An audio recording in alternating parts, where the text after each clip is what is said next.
Olá, alunos, tudo bem com vocês? Professor Vinícius aqui, trazendo mais uma aula de ciências. Na nossa aula de hoje, a gente vai falar um pouquinho a respeito lá daquele grupo muito importante que a gente acabou de comentar a respeito dos artrópodes, né? Agora a gente vai entrar dentro do grupo dos equinodermos, né? Muitas vezes as pessoas acabam confundindo esse grupo como sendo um grupo muito distante dos seres humanos, tá? Mas na verdade ele é um grupo que está mais próximo dos seres humanos do que de outros animais como os invertebrados, né? Outros animais que são um pouco mais diferentes, tá? A gente vai saber quem que é esse grupo de equinodermos, a gente vai saber quem são os representantes, aonde encontramos e tudo mais dentro da nossa aula de hoje, beleza? Mas antes disso, a gente vai fazer a correção da nossa atividade do Em Casa. Eu deixei para vocês duas perguntinhas do Em Casa lá na aula passada, e após a correção desse Em Casa, a gente vai dar continuidade à nossa aula. Beleza? Vamos lá então à nossa aula de hoje.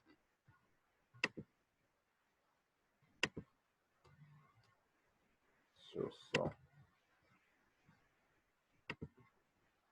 Bom, então deixei para vocês lá o Em Casa, né, da nossa aula passada.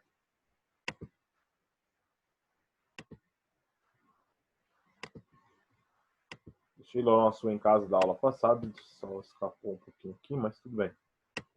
Esse Em Casa eu deixei para vocês lá a questão número 1, né? Do que estava perguntando a nossa questão número 1? A número 1 estava perguntando assim para a gente, né? Em relação aos organismos, aos grupos de animais estudados até agora, os moluscos apresentam alguma novidade evolutiva? Quais são elas? Então, a novidade evolutiva que os moluscos apresentam é a presença de conchas, olhos desenvolvidos, né? E o sistema digestório completo. Tá? Então, essas aí são as três novidades evolutivas presentes aqui dentro do grupo dos moluscos. Beleza? Agora a gente vai lá para a nossa questão número 2.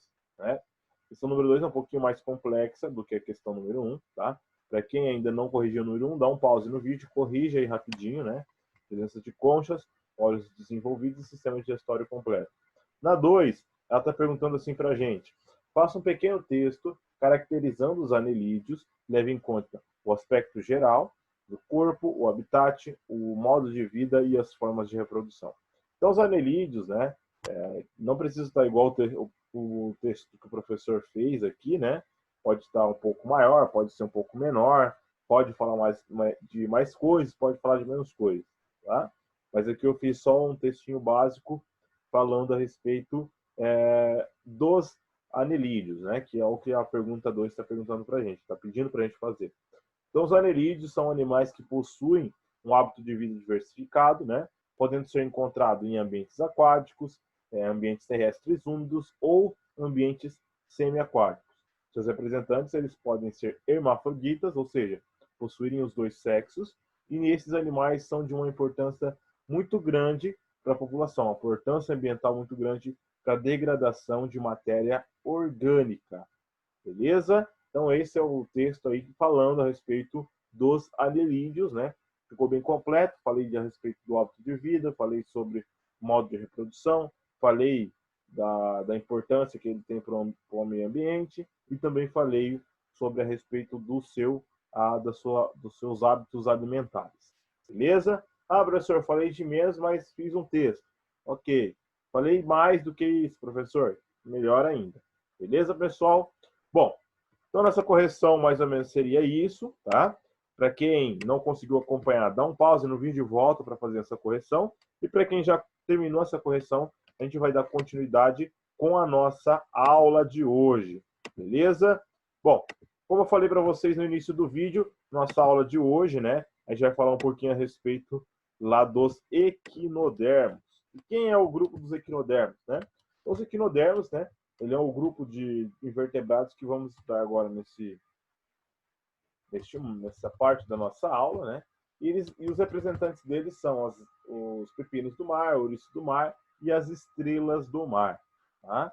Apesar de serem invertebrados, né? São um grupo de animais que vai se diversificar dos outros animais estudados até agora. Né? Então, o último grupo de invertebrados que vamos estudar são os equinodermos. Em grego significa pele com espinhos, tá? Eles recebem esse nome por possuírem espinhos na superfície do seu corpo.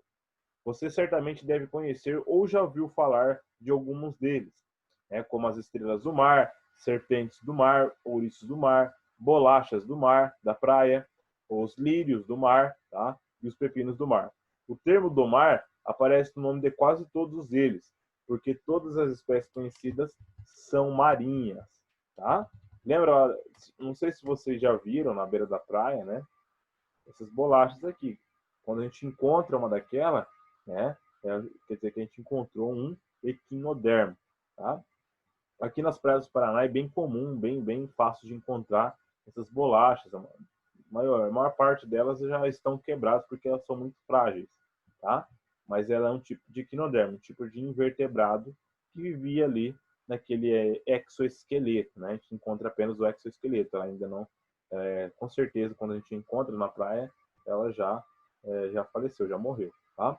Bom, aqui a gente tem uma serpente d'água, né? Aqui a gente tem um ouriço do mar, a gente tem uma estrela do mar, pepino do mar, tá? São algumas das espécies, né?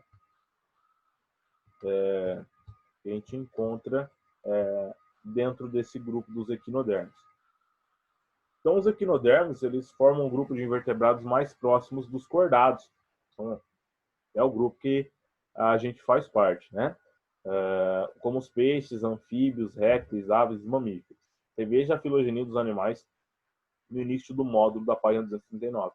Então, os equinodermos eles estão mais próximos dos cordados do que, por exemplo, as lagostas, do que, por exemplo, os polvos, as lesmas, né, os caracóis, do que todos esses outros animais que a gente já estudou até agora. Tá? Então, os equinodermos são os que estão mais próximos ali dos vertebrados. Esqueleto interno. Tá? Então, os equinodermos possuem um esqueleto interno, tá? O que lhes dá a forma que apresentam. Então, trata-se de uma estrutura que existe logo abaixo de uma camada da pele. Muitas vezes, o esqueleto ele é composto por pequenas placas que se articulam e permitem uma grande série de movimentos. Tá? Então, é através desses movimentos que esses animais eles conseguem se movimentar, se alimentar no fundo do mar. Tá? Não sei se vocês já viram algum vídeo, mas tem uns vídeos na internet de estrelas do mar, né? Se movimentando com uma facilidade muito grande no fundo do mar. Apesar de que, nos desenhos e filmes, a maior parte das vezes, elas são representadas como algo inerte, algo parado lá no fundo do mar. Mas a realidade não é essa. Tá? Elas se movimentam sim, tá? Possuem seus movimentos, inclusive algumas são bem ativas, conseguem capturar peixes e outros animais para sua alimentação. Beleza? Bom, você já reparou que a maioria das estrelas do mar tem 5 braços? O corpo dos equinodermos são bastante curiosos, tá? Pois ele se divide em 5 partes iguais, mesmo que isso não seja evidente em todas as espécies, tá? Então, apesar de não ser muito evidente em todas as espécies, né? Por exemplo, o ouriço do mar.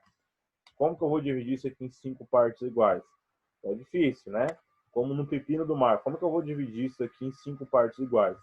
Já que a bolacha da praia e também a nossa estrela do mar já fica mais fácil, né? Mas também é possível nesses outros. A gente vai ver, observar como isso é feito, né? Então aqui a gente vai ter uma simetria pentarradial, que a gente chama, né? Onde vai ter 5 partes partindo do centro. Né? Eu vou ter 1, 2, 3, 4, 5. No pepino do mar também. Como assim, professor?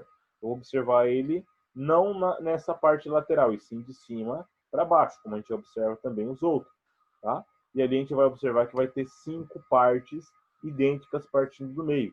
Assim também com o ouriço do mar. Tá? Então, todas essas espécies que a gente acabou de falar possuem essa simetria de 5 partes iguais.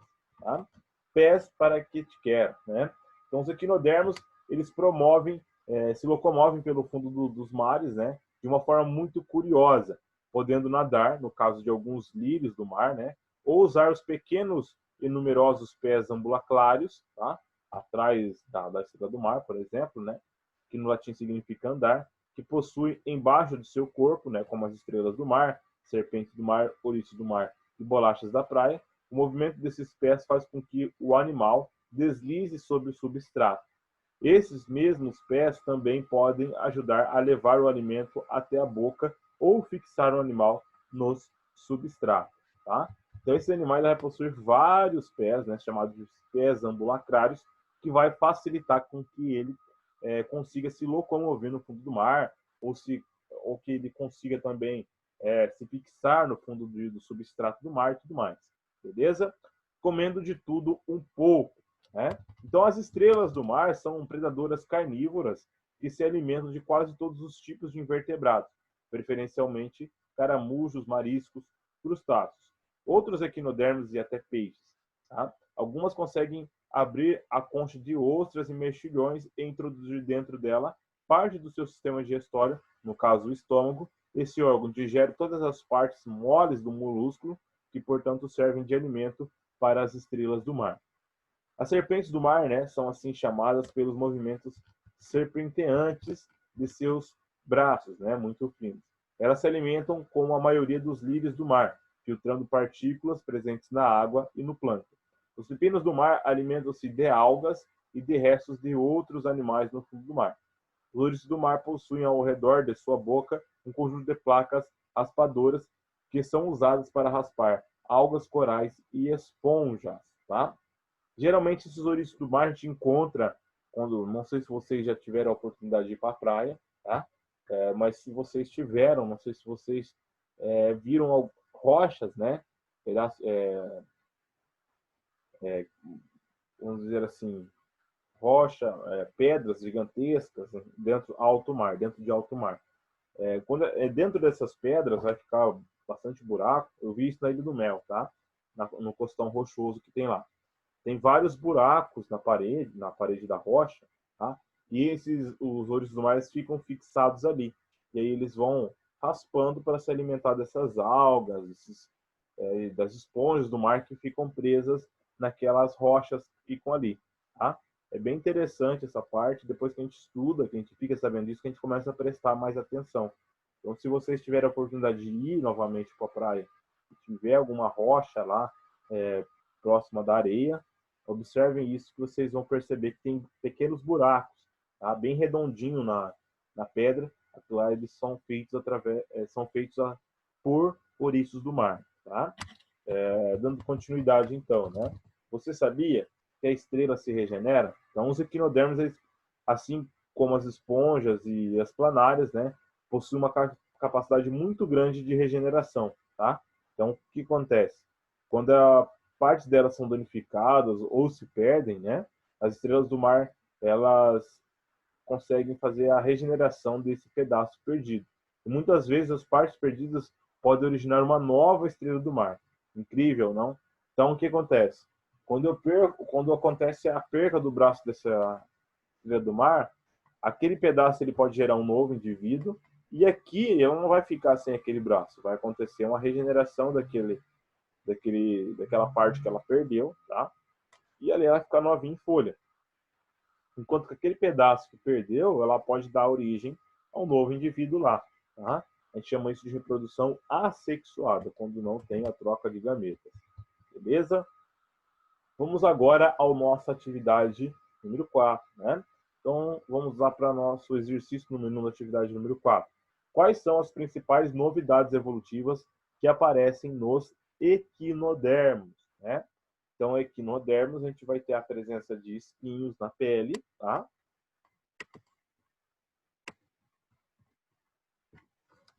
Vamos lá. Presença de espinhos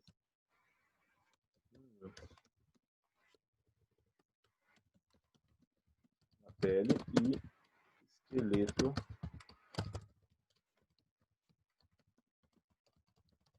interno, tá? Número 2, né? Com base no que você aprendeu neste módulo, né? Elabore uma pergunta para a seguinte resposta. A presença de placas raspadoras na região da boca, né? Então, vamos elaborar uma perguntinha aqui bem simples para a nossa número 2, tá? Então, aqui, ó. Placas raspadoras na região da boca, né? Que estrutura Os ouriços do mar utilizam para cessar corais e alimentar. Então, essa seria a pergunta para aquela resposta. Então, a presença de placas raspadoras na região da boca, né? Então, a presença dessa estrutura é que vai fazer com que ele consiga se fixar nos corais e também se alimentar. Beleza, pessoal? Respondido aqui a atividade número 4. Vamos agora ao teste, né? Fazer as respostas no nosso teste. Então, número 1, né? Sobre a reprodução de alguns moluscos hermafrodita, pode-se afirmar. Letra A. Os animais possuem os dois sexos, mas apenas um deles durante a reprodução é funcional, isto é, pode estar ativo. Um animal pode se autofecundar, isto é, espermatozoides podem fecundar seus próprios óvulos. Tá? Deixa eu colocar aqui. Né? Deixa eu só editar. Dois animais em contato têm comportamento dos dois sexos ao mesmo tempo, e um dos animais tem o comportamento do macho, enquanto que um tem o comportamento da fêmea. Tá? Então, dentro dos molúsculos, tá? A gente vai ter a resposta D como resposta correta. 2. Sobre a locomoção em anelídeos, foram feitas as seguintes afirmações. As minhocas locomovem-se com uma espécie de passo, usando suas ventosas e contraindo a distensão de seus anéis. Falso, tá? Quem faz isso são as sanguessugas. As sanguessugas locomovem-se por encurtamento da distensão dos seus anéis que prendem ao substrato por cerdas. Falso, quem faz isso é as minhocas. E número 3, os poliquetos, né, andam ou nadam por meio da distensão e contração dos músculos opostos do próprio anel, de modo com que se formam ondas que possibilitam o movimento verdadeiro. Tá? Então, os poliquetos, eles utilizam desse tipo de estrutura para poder se locomover, fazendo movimentos ondulatórios, né, para que formem ondas, e ele possibilita a formação do seu movimento. Beleza? Resposta certa da nossa letra 2, quer dizer, do nosso número 2, a letra D. Vamos agora à nossa atividade 3, né? Qual teia alimentar descreve corretamente a relação entre o fitoplâncton, zooplâncton e as cracas? Tá? Então, a gente vai colocar fitoplâncton, daí linha direta, alimentação para as cracas, tá? E zooplâncton no meio. Fitoplâncton, tá? As cracas servem de alimento para o zooplâncton e para o fitoplâncton? Errado. As cracas se alimentam do fitoplâncton e o fitoplâncton se alimenta das cracas? Errado. O zooplâncton se alimenta do fitoplâncton e as cracas se alimentam do fitoplâncton? Errado, né? A resposta certa ficaria a letra A. Tá? Como assim, professor? Já vou explicar para vocês. Só um minutinho aí. Por que a resposta A? O fitoplâncton ele serve de alimento para o zooplâncton e o zooplâncton serve de alimento para a craca. Correto. Os fitoplâncton, além de servir de alimento para o zooplâncton, também serve de alimento para as cracas. Também está correto. Beleza? Vamos dar continuidade aqui à correção, né, do nosso teste número 4 agora. Então, considere as seguintes novidades evolutivas. Então, a gente vai ter a primeira ali. Esqueleto interno e pés, que se enchem de água e se esvaziam. Pernas articuladas e apêndices em um esqueleto externo. 3. Corpo dividido em segmentos, anéis. E 4. Presença de concha. Tá? Então, lá, esqueleto interno e pés. Quem tem isso, acabamos de estudar isso, os equinodermes. Beleza, então eu já posso excluir letra A e letra D. Tá? Vou ficar entre a B e a C. 2. Pernas articuladas e apêndices, artrópode. Tá? Letra B e letra C. Quem tem artrópode na 2? Apenas a letra B. Tá? Então, resposta certa, a gente já sabe que é a letra B, mas vamos confirmar se é realmente a letra B, né? 3. Corpo dividido em segmentos, anelídeos. Também está ali na letra B. E 4, presença de conchas, são os moluscos, número 4. Moluscos, então a resposta certa, letra B. Realmente estava correta a nossa letra B. Bom, dando continuidade aqui, né?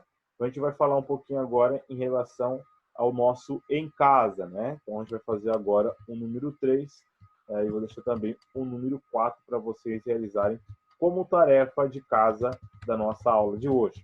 Então observe a figura abaixo de um crustáceo ermitão, que estruturas visíveis podem indicar que se trata de um artrópode e quais indicam que se trata de um crustáceo, né? Então a gente já sabe, né, a respeito dos artrópodes, né?